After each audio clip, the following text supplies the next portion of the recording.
Saw both the lights flash before her eyes. She didn't even have time to cry. She was so...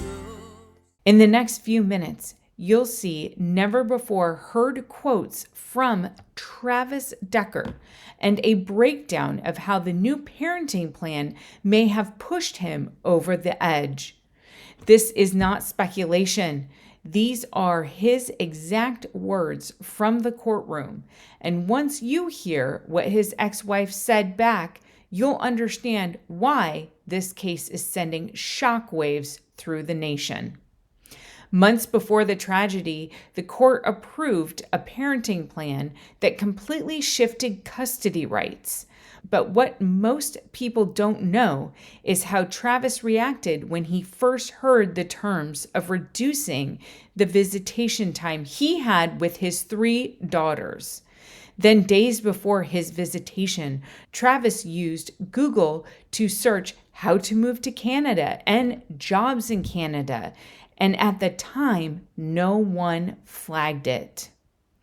But while Travis was planning his escape, his ex-wife was saying something very different in court, and it completely flipped how the judge saw the case. Whitney Decker, ex-wife of Travis Decker, described the change in Travis's circumstances, putting the children at risk for their safety. Judge Robert Jordan took these details very seriously.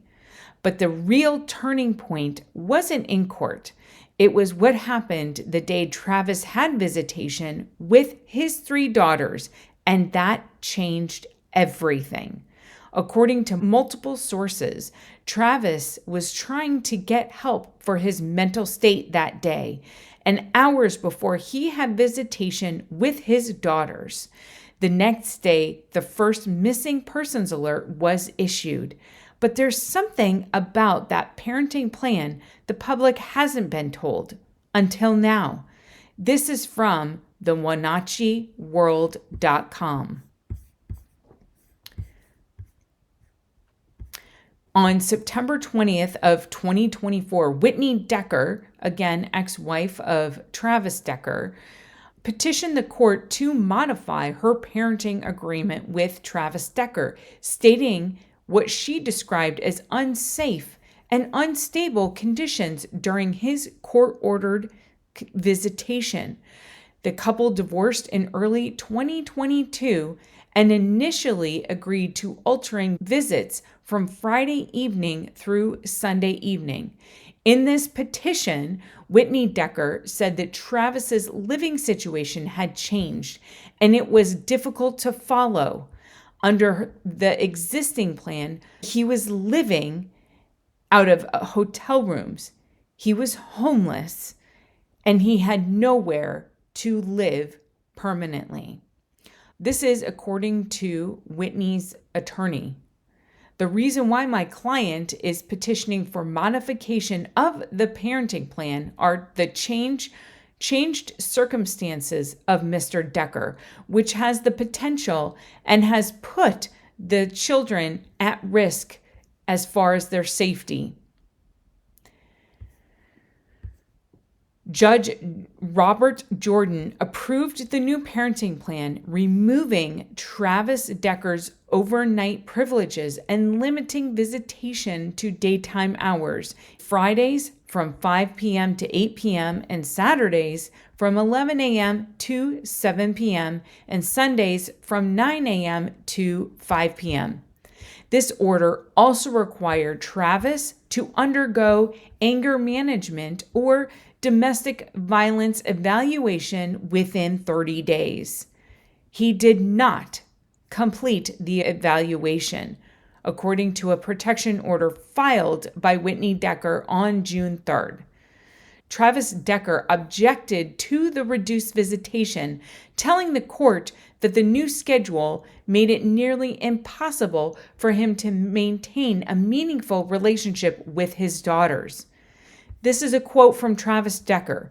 "I already only get a day and a half, 2 days with my daughters, and the new parenting plan, it takes away basically all my opportunities.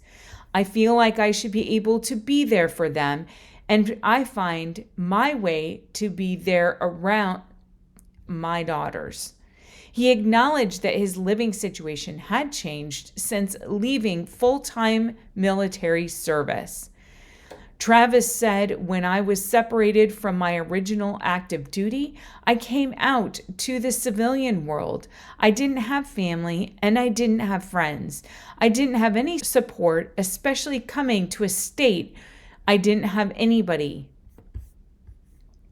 He said that after completing a year-long full-time commitment in the National Guard, Travis transitioned into civilian work through a carpenters union and struggled to regain stability.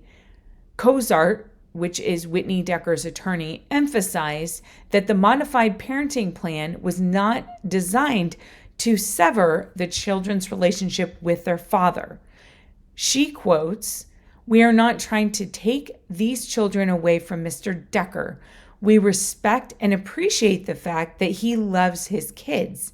It's just important that they have consistency in their lives." The court concluded that there was adequate cause to modify the parenting plan and a set date to review the long-term parenting plan agreement. And this is where things start to mirror another case, a heartbreaking one where a father's silence lasted for 4 years until now, and his daughter is still missing. Travis Decker's story leaves us with unanswered questions, but it's not the only one. In my next video, you'll hear from a father who finally speaks out 4 years after his daughter vanished. What he says now may be the key to understanding these tragedies before they happen again. Tap the subscribe button so you don't miss it. She was spinning on a thin black sheet of glass. She saw both the lights flash before her eyes. She didn't even have time to cry.